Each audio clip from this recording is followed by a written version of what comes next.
ఇప్పుడు కనపడుతుందా? ఇప్పుడు సింగపూర్ నుంచి వస్తారు ఇవాళ రాత్రికి ఆయన అంతా మీటింగులు చేసుకుని మొదలెట్టారు ఆల్రెడీ 2 రోజుల నుంచే. ఏది మొత్తం అవినీతి వీళ్ళే సింగపూర్ వాళ్ళే మాకు వద్దు బాబు నువ్వు పొమ్మన్నావని ఇవాళ కలిసి చదివాను పొద్దున్నే. అంటే ఏదో 10 రూపాయలు రాష్ట్రానికి వస్తాయిరా అంటే ఏం శాడిజం అండి ఇది? ఇక్కడ అంటే వీళ్ళ ఎజెండా ఏంటంటే విధ్వంసం అండి.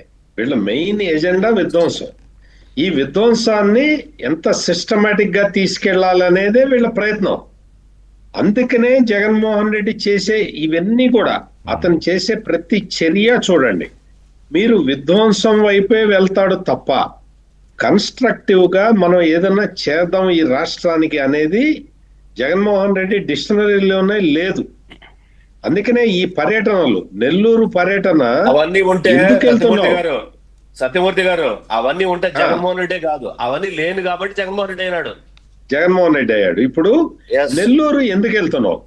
నెల్లూరులో నువ్వు పరామర్శిస్తున్నది ఇద్దరు నేరపూరితమైన చర్యలకి పాల్పడ్డారన్న ఆరోపణలు ఉన్న వాళ్ళని నువ్వు పరామర్శించడానికి వెళ్తున్నావు. అవును. ఒకళ్ళు గనులు దవ్వుకున్న వాళ్ళు, అక్రమంగా అన్యాయంగా లైసెన్సులు కూడా లేకుండా ప్రకృతికి విఘాతం కలిగించిన వ్యక్తి ఒక అతను.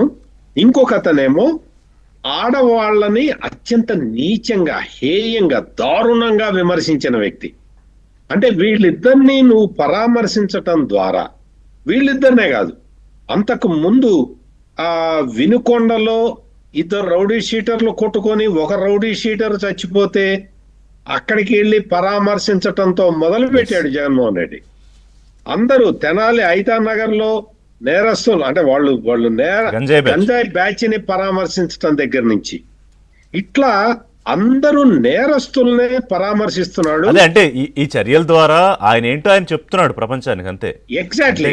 అందుకని మొత్తం బాధ్యత గల వ్యక్తులు, బాధ్యత గల సమాజంలో ఉన్న మనందరం కూడా ఆలోచించాల్సిన విషయం ఏంటంటే ఇతను ఎటు తీసుకెళ్తున్నాడు, ఏ డైరెక్షన్ లో అనేది చూసి జాగ్రత్తగా ఉండాలి. మనకి మనం జాగ్రత్తలు చెప్పుకోవాలి. అబ్జర్వేషన్ ప్రజలు గమనించుకోవాలి. ఒకటి జయప్రకాష్ గారు ఏం చెప్తారు సార్ ఫైనల్ గా? ఒకటేనండి, దీనిలో ఇప్పుడు పెద్దలందరూ కూడా చెప్తా